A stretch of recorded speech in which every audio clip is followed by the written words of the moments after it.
Yes, bago mag-closing remarks, bubuksan mo na lang natin ito. Galing po ito kay Tatay Ed, kay Kapitan Ed Balani. Inaantay natin kung darating pa siya.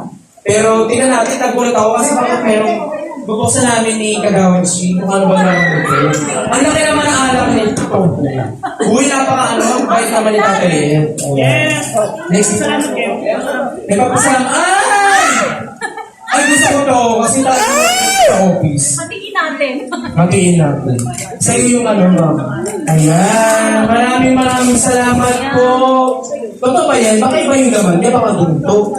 Maraming salamat, Tatay Ed Balani. Sana makaabot ka pa rin dito sa iyong gift para sa amin. Malaking bagay po ito. Kasi lagi kami naghahanap ng panlinis. Palinis sa office. Oo, meron pa may panlinis eh. Sa ihin. Thank you po.